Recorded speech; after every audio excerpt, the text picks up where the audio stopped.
ठाकुर जी अपने ग्वाल वालों के संग खेल रहे थे, तो ठाकुर जी ने ऐसे खेल खेल में श्री दामा को धक्का दिया। श्री दामा गिर गया, बहुत जोर से रोया।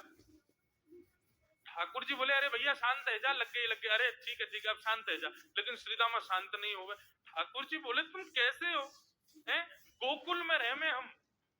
गोकुल को मतलब है जहां हर घर में 1000 गैया, उसका नाम है गोकुल। इतनी गैयान को दूध घी दही सब हमारे घर में होवे। अरे खा पी के ने बढ़िया अपनी शरीर को बनाओ, खेल खेल में लगती रहे, इतनो रोवे को कहा मतलब है? तो श्री दामा क्रोध में भर के बोला, तू तो राजा को बेटा है लाला, तो को मक्खन खावे को मिले, घी खावे को मिले, दही पीवे को मिले। हम लोग तो बेचारे गरीब ब्रजवासी हैं। हम लोग जितनो दूध घी दही बना में सब कंस के लोग ले जामे हमारे यहाँ से। कंस ने ब्रजवासीन के ऊपर कर लगा रखो है, टैक्स लगा रखो है।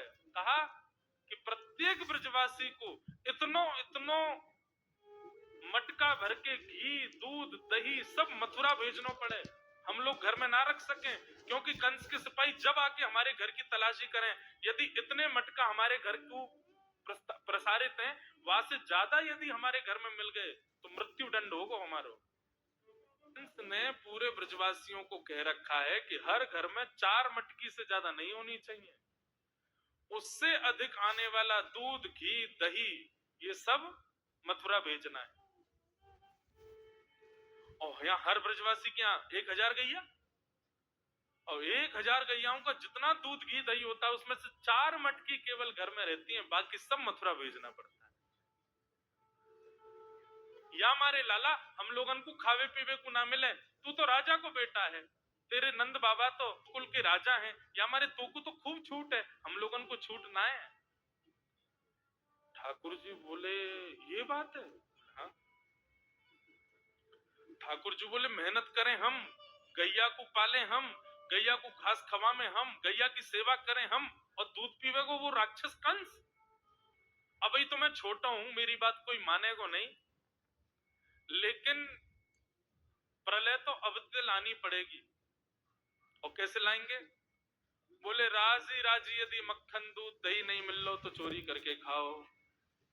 हमारो ही मक्खन है, हमारो ही दूध है, हमारो ही दही है, लेकिन अभी हम बालक हैं, हम ज्यादा कुछ बोलेंगे हमारी कोई बात मानेगो ना। लेकिन ये सद वस्तु को पात्र के हाथ में नहीं जानी चाहिए। राजी राजी नहीं मिलता तो चोरी करके खाओ। जब कर देवे को नंबर आवेगो तो सब पूछेंगे, भाई कहाँ गए मक्खन दूध दही? बोले घर में तो है ना। बोले तो कहाँ गए? बोले चोर चोरी कर ले गए। और यही भाव से हम ब्रजवासियों को खावे पीवे को मिला करेगो। मधुमंगल श्रीराम बोले, लाला तू जो कहेगो सो करेंगे, लेकिन चोरी नहीं करेंगे। ठाकुर जी बोले, तो ठीक है, कल से तुम लोग अलग खेलो, मैं और दाऊ दादा अलग खेलेंगे, हमारे संग मत खेलना। मधुमंगल सीताम बोले, अरे लाला तू ना जाने, मैया यो के लाला जो चाहे करियो, चोरी मत करियो, चोरी करवे तो ब्याह ना होवे। ठाकुर जी बोले, ब्याह की पड़ रही है तो है, ब्याह ना होवे। ऐसो पत्र पूछ रहा सो है गयो, पत्रो दुबरो सो तू सीख जैसो है गयो, तो कौन ब्याह करेगा ऐसे? अरे ब्याह करना तो ने खाया ने पी ने बढ़िया, गाल तेरे बढ़िया होंगे, शरीर ने बढ़िया होगा, तभी तो ब्याह होएगा। अब भैया हमारी बात सुन लो, जितने अच्छे काम करने सब आज कर लो, कल से चोरी करेंगे, पूरे ब्रजमंडल में आतंक मचाएंगे, हमारो ही दूध घी दही है और हम ही चोरी करके खाएंगे। ठाकुर जी ने चोरी क्यों की? क्योंकि सारा गौरस बेवजह मथुरा भेजा जाता था, और मथुरा से कंस पूरे भारत में वितरित करके खूब धन कमाता था। इस वजह से ब्रजवासी प्रताड़ित होते थे, क्योंकि गैया के लालन पालन में जितना खर्चा होगा सब करो ब्रजवासी। उसमें 4 मटके मिलते थे, 4 में से 3 को तो बेच देते थे, 1 में पूरा घर चलता था। ये हालत थी ब्रज की। इसलिए ठाकुर जी ने कहा कि भैया राजी राजी नहीं तो गैर राजी, हम जितने बाकी की मटकी मथुरा भेजे वाली उनको सबन को तोड़ फोड़ करेंगे, उनमें से मक्खन निकाल निकाल के खाएंगे, एक दूसरे को खवाएंगे, और सब यहीं रहेगो, मथुरा नहीं जाएगो कछु। इसलिए ठाकुर जी ने चोरी की। सबसे पहले प्रैक्टिस अपने घर में ही कर लें कैसे करनी है चोरी। तो अगले दिन ठाकुर जी सवेरे उठे और देखने लगे, यशोदा मैया देख तो नहीं रही, और ठाकुर जी चुपचाप गए महाराज जहां पर सारे मक्खन दूध दही रखे, वहां पहुंच गए गौरस भंडार में। और गौरस भंडार में एक मटकी के ऊपर से ढक्कन हटाए करके जैसे ही ठाकुर जी ने हाथ बोर के पानो प्रारंभ किया, सामने एक खंबा था, उसमें मणि लग रही थी। आज पहली बार 3.5 वर्ष की आयु में ठाकुर जी ने अपना प्रतिबिंब देखा। ठाकुर जी ने जैसे ही प्रतिबिंब में अपने रूप को देखा, अपने रूप को देख करके ठाकुर जी बोले, हो तू भी आयो यहाँ चोरी करवे? अपने आप से ही बात कर रहे हैं ठाकुर जी। अरे मैंने कही तो हती अपने अपने घर में चोरी करनी है, तू दारी के मेरे घर में आगो चोरी करवे? ठाकुर जी अपने प्रतिबिंब से बात कर रहे हैं। अब गौरस भंडार में ठाकुर जी की आवाज गूंज रही थी और वो गूंजते हुए रसोई घर में जा रही थी। रसोई में मैया ने सुनी, बोले ये लाला कहां से बोल लो है? उठ गयो कन्हैया, मुझको पतो भी ना चली, नूपुरन की आवाज ना आई। मैया दौड़ करके गई तो देखा ढूंढते ढूंढते गौरस भंडार में ठाकुर जी अपने प्रतिबिंब से बात कर रहे हैं। कितनी सुंदर झांकी है ठाकुर जी की। ठाकुर जी मक्खन पा रहे हैं। बोले अच्छा अब आ तो गयो है यहाँ पे, लेकिन सुन चुपचाप चोरी करके भाग जाइयो, मेरी मैया बहुत मारेगी तोकू। बाकू यदि पतो चल गई तू चोरी कर रहा है तोकू उखलते बांध देगी, मेरी मैया बहुत मारेगी। चुपचाप चोरी कर और निकल ले यहाँ से। ठाकुर जी चोरी की बात कर रहे थे, यशोदा मैया ने पीछे से सुनी, लाला ओ कन्हैया। ठाकुर जी घबरा गए, मैया कैसे आ गई? हाँ मैया, कौन से बात कर रहे हो तू? अरे मैया देख हमारे घर में चोर घुसायो है। अपने प्रतिबिंब को दिखा करके ठाकुर जी कह रहे हैं, देख मैया हमारे घर में चोर घुसायो, जे चोरी कर रहे हो हमारे यहाँ के मक्खन की, तो मैया को पकड़वे आयो हूं। नन्हे से गोपाल जी, बहुत मधुर लीला। मैया हंस भी रही है और क्रोध भी कर रही। बोले अच्छा जो चोरी कर रहे हो? बोले हाँ। चल याकू तो मैं पकड़ लूंगी, लेकिन जे बता तेरे हाथ में मक्खन कैसे लगो? तू तो याकू पकड़ भी आयो ना। अब मैया याकी मैं कहा बताऊं, तेने मेरे हाथ में पद्म राग के ऐसे ऐसे बढ़िया कंगन पहना रखे, कड़ूला पहना रखे सोने के। जब मैं धूप में निकलूं ना तो धूप की किरण से मुंह को बहुत जलन है जाए हाथ में। तो कल मेरे सखा मधुमंगल ने मुझसे कही, बोले लाला जे जलन तेरी दूर रह जाएगी, तू मक्खन में हाथ बोर लियो अपनो, सो तेरी जलन दूर रह जाएगी। क्या हमारे भैया जलन हटावे के काजे मैंने हाथ बोरो है। भैया बोली अच्छा चल लाला, यहाँ तो तेरे जलन है रही और यहाँ मक्खन कैसे लगो? ठाकुर जी बोले मैया मैं अपनी जलन दूर कर रहा हूं। इतने में जन कहां एक मक्खी आके मेरे मुंह पे बैठ गई।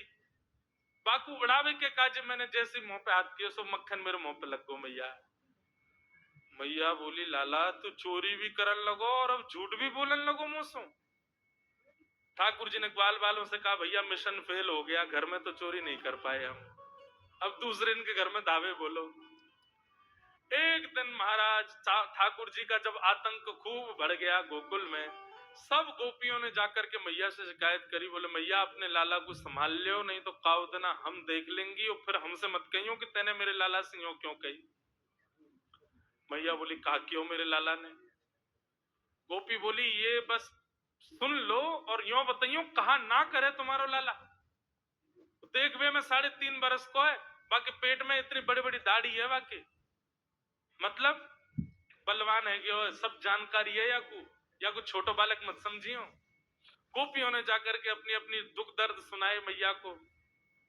मैया बोली अरे भैया मेरे लाला को मक्खन की कोई कमी थोड़ी है, मेरे लाला को दूध की कोई कमी थोड़ी है। मेरो लाला चाहे तो मक्खन से नहावे, दूध में नहावे, इतना मक्खन दूध दही मेरे घर पे, तुम्हारे यहाँ क्यों चोरी करेगा? अरे कई बार बालकन को अपने घर को भोजन बढ़िया ना लगे, दूसरे के घर को बढ़िया लगे।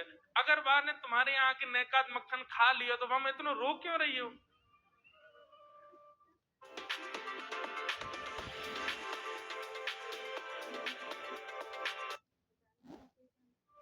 मैया आपको अपनो लाला बहुत सीधो लगे ना, हम बताएं कहा करे तुम्हारो लाला?